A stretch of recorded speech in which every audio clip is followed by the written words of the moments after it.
Assalamualaikum warahmatullahi wabarakatuh. Kembali lagi di channel Meliwis Horor. Masih bersama saya Mas biasa. Kali ini saya akan membawakan cerita baru dengan judul Ibuku Sholat Bukan Mengarah ke Kiblat. Cerita ini ditulis oleh Kak Arsita Malika. Jadi buat teman-teman yang ingin membaca ceritanya secara langsung, teman-teman bisa kunjungi link dan profil yang sudah saya sertakan di deskripsi. Tanpa berlama-lama langsung saja kita ke ceritanya. Di jam 3 subuh, Bia mendengar suara wanita yang seperti sedang melantunkan zikir. Tetapi Bia merasa heran. Ia tak pernah mendengar zikir yang dilantunkan oleh wanita itu. Malah terdengar seperti membaca mantra dalam bahasa Arab. Karena diliputi rasa penasaran, Bia segera bangkit dari kasurnya dan mendekati sumber suara itu. Bia mengendap-endap, takut langkahnya terdengar oleh seorang wanita yang sedang berkomat kamit itu. Rupanya suara itu berada di ruang TV, tepat di samping kamar Bia. Jantung Bia seakan berhenti berdetak, menyaksikan seorang wanita sedang melakukan sholat menggunakan mukena putih polos. Namun, sholat yang wanita itu lakukan terlihat aneh dan menyeramkan. Pasalnya, kepalanya bergerak ke arah kanan dan kiri, seperti seekor ayam yang sedang mematuk makanan. Padahal ketika kita melakukan ibadah sholat, sepatutnya tampak gerakan tambahan. Bahkan sekedar menggaruk saja itu hal yang tak baik, apalagi ini yang menggerakkan kepalanya. Terdengar bacaan dari mulut wanita itu yang tak jelas, karena ucapannya terdengar belibet, yang makin membuat Bia tercengang ketika melihat wanita itu sholatnya mengarah ke arah yang lain, bukan ke arah kiblat. Keringat dingin bercucuran di pelipis Bia, bahkan penampakan ini lebih seram dari hantu sekalipun. Mulut Bia juga seakan terkunci, ia tak mampu mengeluarkan sepatah kata pun. Ketika ia berbalik badan untuk kembali ke kamarnya, tiba-tiba langkahnya terhenti oleh sebuah panggilan. Bia. Suara itu terdengar sedikit berteriak, namun begitu halus. Mata Bia membulat, seketika bulu kuduknya berdiri. Ia tak memperdulikan panggilan itu. Ia melanjutkan langkahnya menuju kamarnya. Namun kaki Bia terasa berat. Ia kesulitan untuk melangkah. Ia hanya bisa berdoa dalam hati, karena mulutnya masih seperti terkunci. Belum sampai berada di depan pintu kamar, Bia tersentak ketika sebuah tangan menepuk pundak kirinya. Bibirnya seketika memucat. Jantung yang sebelum berpacu kencang kini seakan tak berdetak. Bola mata Bia bergerak ke arah pundak kirinya. Melihat tangan yang sedang memegang bahunya, dirinya semakin dibuat gemetar ketika melihat tangan itu berwarna hitam dan berkuku panjang. Dengan sedikit keberanian yang ada, Bia memutar lehernya ke arah kiri dengan cepat untuk melihat sosok yang memiliki tangan hitam dan berurat itu. Allahu Akbar! Teriakan Bia memecah keheningan saat itu. Ia begitu terkejut melihat sosok yang mirip ibunya, tetapi wajahnya sangat kurus seperti tengkorak, yang berwarna hitam juga. Bola mata kanannya dipenuhi oleh belatung hingga berjatuhan ke lantai. Bia, ada apa? Kau kenapa? Seketika teriakan histeris Bia berhenti setelah mendengar suara ibunya. Ketika ia perlahan mengangkat kepalanya menghadap ke sosok di hadapannya tadi, wajah Bia tampak basah habis menangis akibat ketakutan. Ibu, ucap Bia ketika sosok menyeramkan tadi berubah menjadi ibunya. Bia segera memeluk tubuh sang ibu dan menangis jadi-jadinya. Bia hanya menangis tanpa memberitahu apa yang sedang ia alami barusan. Ubun-ubunnya terasa berdenyut-denyut dan tampilannya begitu gusar. Sudah nangisnya. Kamu sholat tahajud sana. Sebentar lagi masuk waktu subuh. Pinta Ros pada anak gadisnya itu. Ibu tadi sholat apa? Kenapa terlihat aneh? Dan bukan di arah kiblat? Cecer Bia. Ros tak langsung menjawab. Ia terdiam sejenak seakan mencari sebuah alibi untuk pertanyaan Bia. Maksudmu apa sayang? Lihat saja dah ibu di sana. Ibu sholat mengarah kiblat kok. Kamu ngiko kali tadi. Jawab Ros dengan nada santai. Bia segera kembali ke ruang TV, melihat posisi sejadah ibunya tadi, untuk memastikan kalau yang diucapkan sang ibu benar.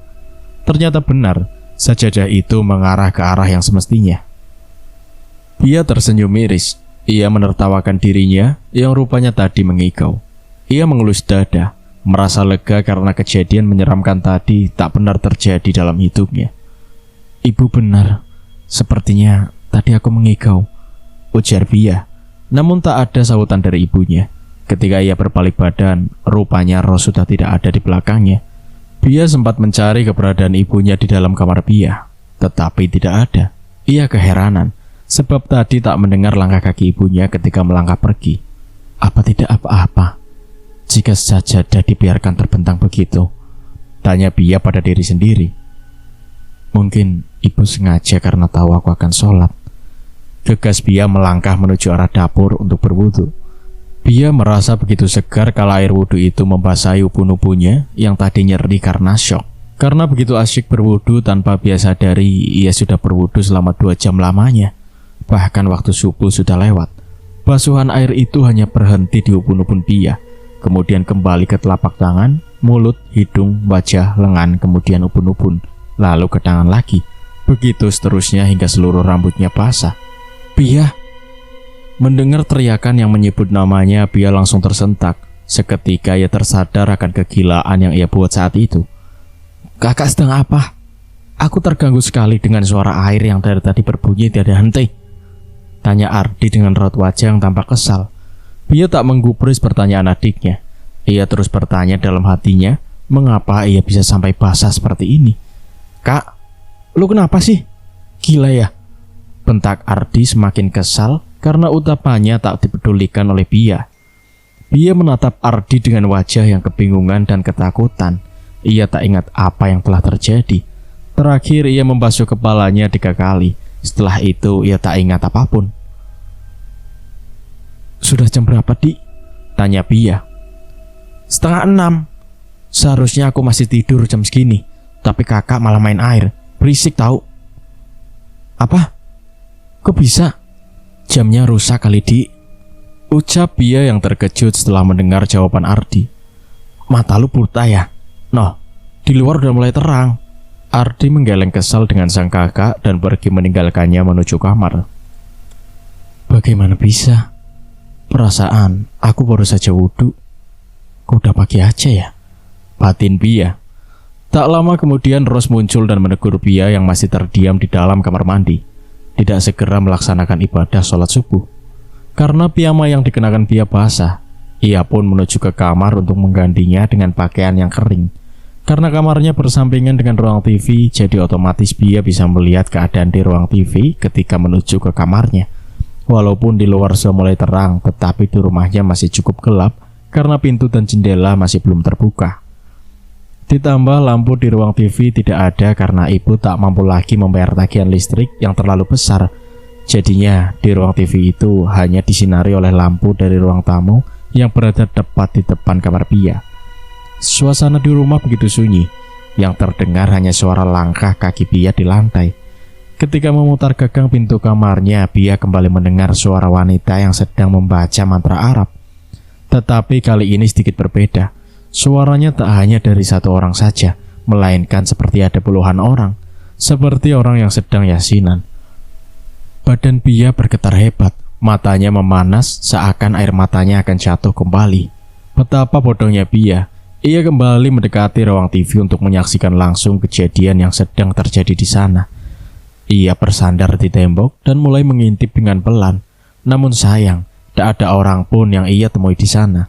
Hanya ada sejadah ibunya yang masih terbentang rapih di sana. Ia langsung menepis kembali rasa takutnya tadi. Ia menepuk jidatnya karena merasa telah dipermainkan dengan pikirannya sendiri. Tanpa berlama-lama lagi, ia segera masuk ke kamar untuk mengganti pakaiannya.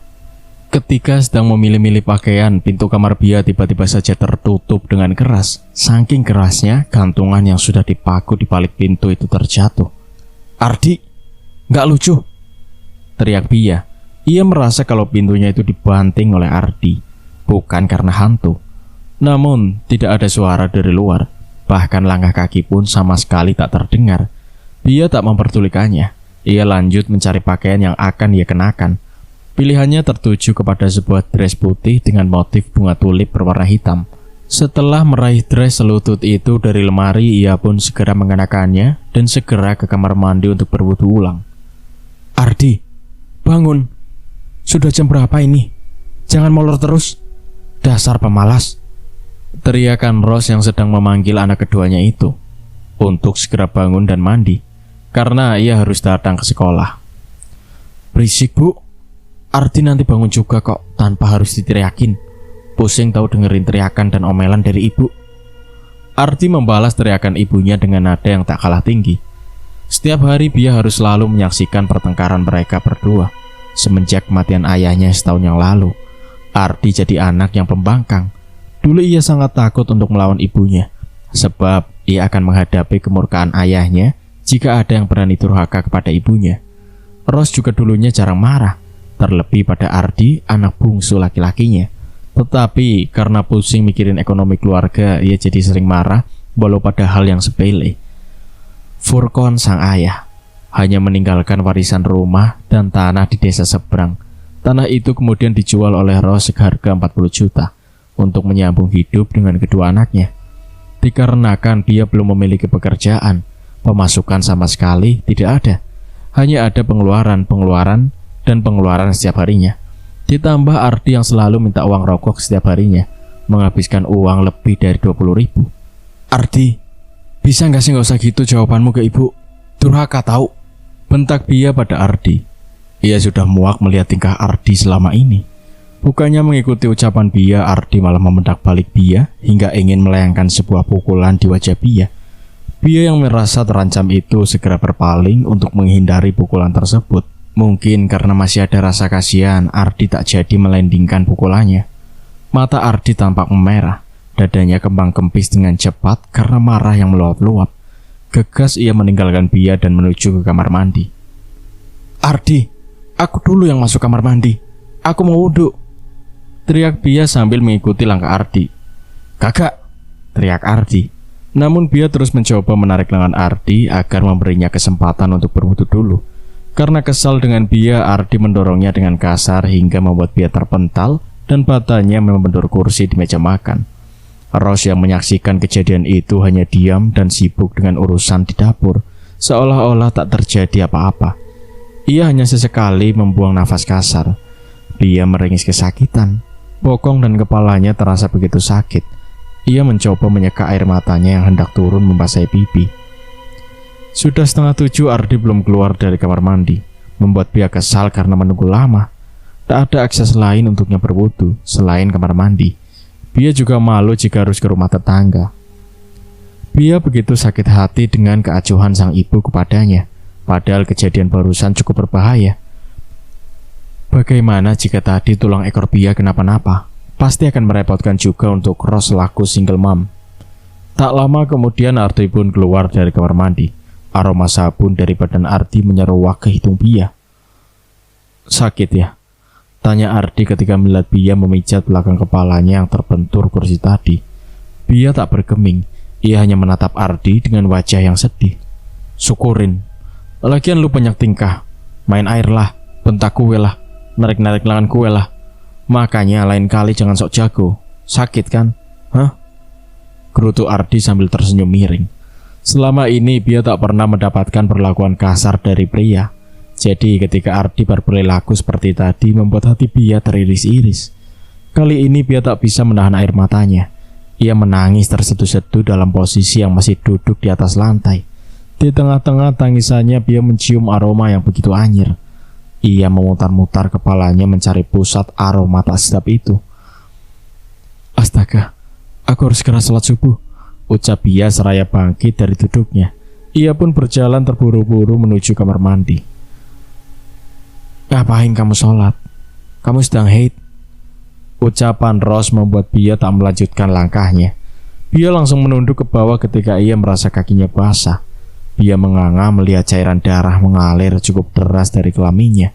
Ia juga baru menyadari, rupanya dari situlah pusat bau anyir tadi. Dress putihnya kini terkena banyak darah. Bia sangat panik. Baru kali ini dia haid dengan darah sebanyak itu. Ibu, darah Bia banyak banget. Ini bukan haid, tapi ada yang bermasalah di dalam tubuhku saat terjatuh tadi, ucap kepanikan Bia. Itu darah haid Bia, tidak usah lebay. Emangnya kamu sedang hamil terus pendarahan gitu? Cepat kamu bersihkan badanmu dan segera gunakan pembalut. Biar ibu yang bersihkan sisa darah yang ada di lantai, balas Ros. Bia pun segera mengikuti perintah ibunya. Ia membersihkan badannya di dalam kamar mandi. Darah Bia tak hentinya mengucur, membuat Bia makin panik. Lantai kamar mandi pun ikut berwarna merah. Hal itu juga membuat Bia terasa mual karena bau yang keluar dari darah itu teramat menyengat. Secepat mungkin Bia membersihkan tubuhnya, kemudian menyiram darahnya yang menetes di lantai kamar mandi. Ia segera meraih handuk yang ia telah bawa tadi, kemudian memakainya. Setelah keluar dari kamar mandi, Bia melihat ibunya memasukkan kain bekas melap darahnya itu ke kantong kresek, kemudian ditaruh di atas meja makan begitu saja. "Loh Bu, kok nggak langsung dibuang? Anjir banget tahu," saut Bia dengan ekspresi jijik.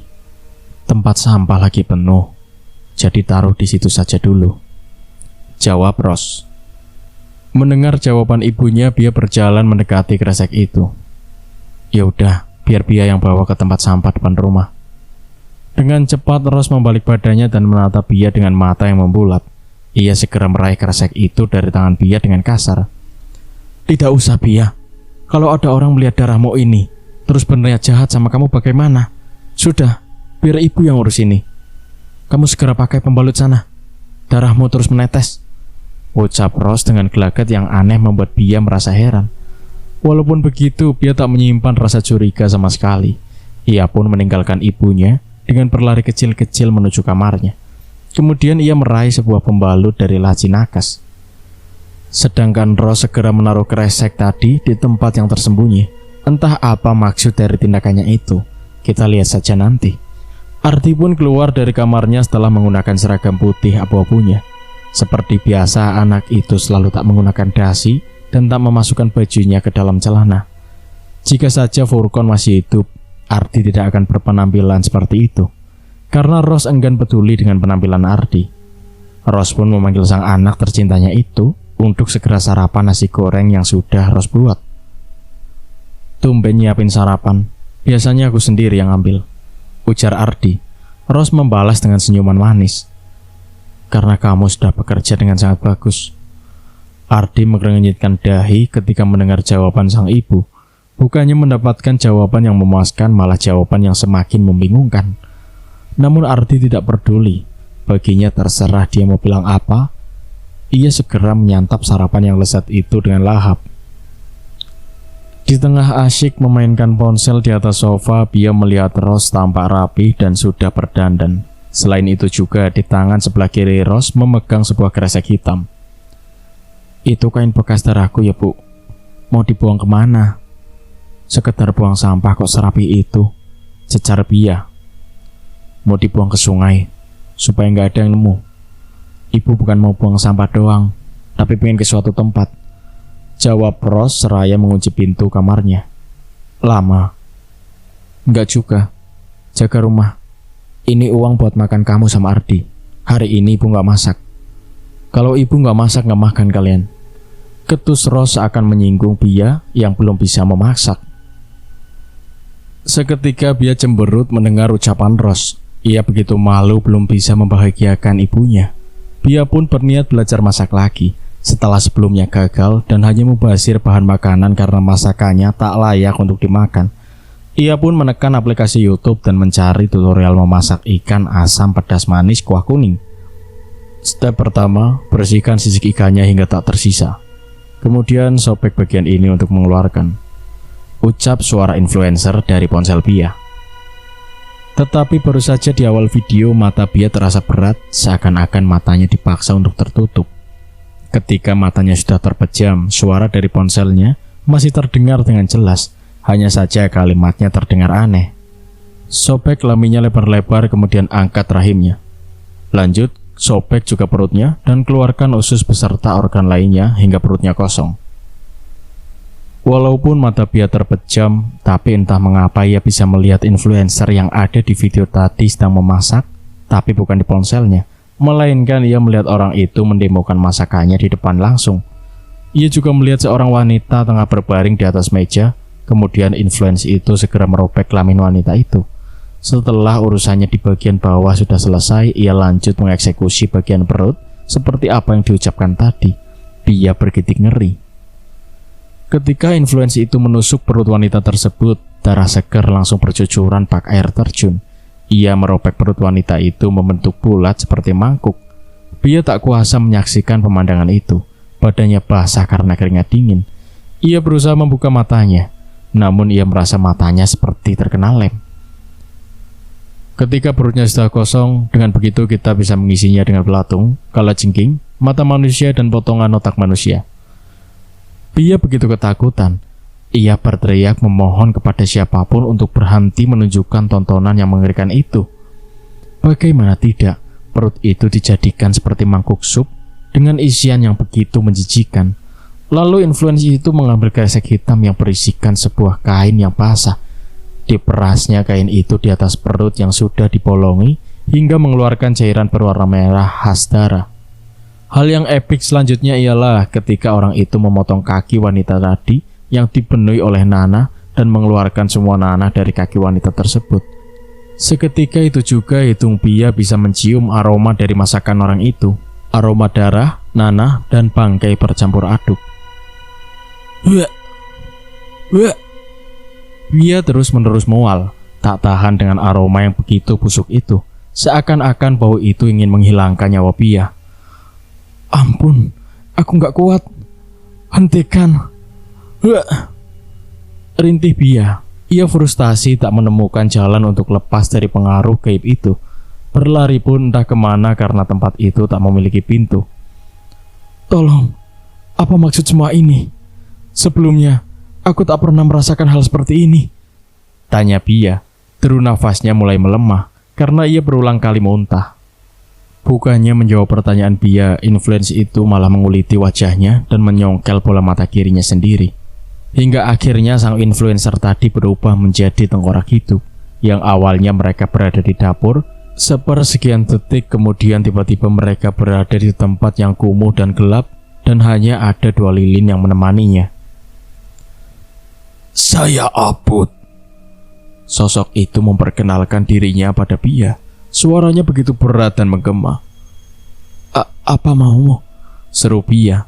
Ia kini pasrah dengan keadaannya karena badannya sudah lemah, tak mampu untuk melawan. Bahkan merasa takut pun sudah tak sempat. Jangan takut. Ini adalah rumah barumu nanti. Dan kau akan memakan sup yang sudah aku buat tadi. Badan Pia terguncang karena menangis.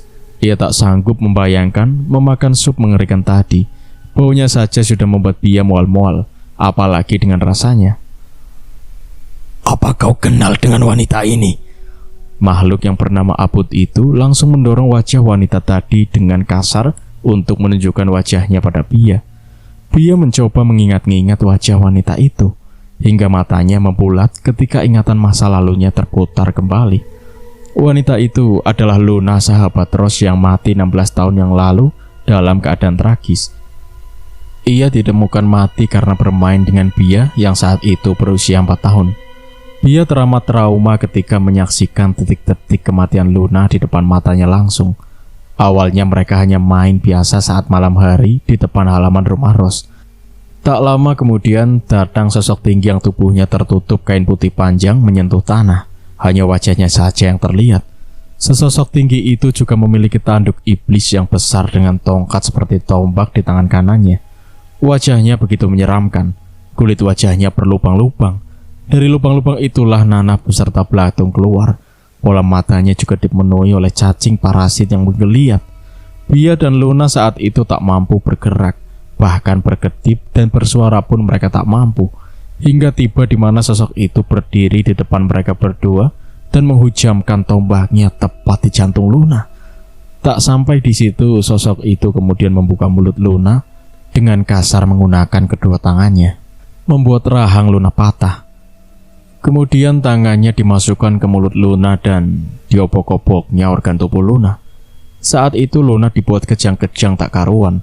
Tangan sosok itu terus masuk hingga menembus kelamin Luna.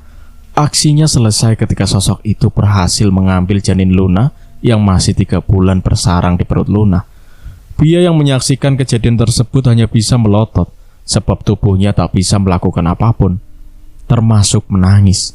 Sebelum meninggalkan Pia dan Luna, sosok itu sempat mengucapkan sesuatu dari bahasa Arab. Entah itu sebuah mantra atau bukan, Pia sama sekali tak bisa mencernanya karena usianya masih 4 tahun saat itu. Setelah merapalkan kalimat aneh itu, sosok tersebut kemudian terbang ke atas cepat kilat, meninggalkan kedua manusia yang tak berdaya itu. Tak lama kemudian, Rose muncul dari dalam rumah berteriak histeris melihat keadaan Luna yang memprihatinkan itu. Furgon pun keluar juga setelah mendengar teriakan Rose. Pia masih tak bisa melakukan apa-apa, bak patung saja. Mata Pia terus melotot menatap Luna tanpa berkedip sekalipun. Rose mengguncang tubuh Pia untuk menyadarkan anaknya yang mematung dari tadi. Sedangkan Furgon tak kuasa membendung air matanya melihat kondisi Luna yang amat mengiris hati. Setelah sekian lama mengguncang tubuh Pia, akhirnya Pia sadar dan langsung menangis tiada henti sampai esok pagi.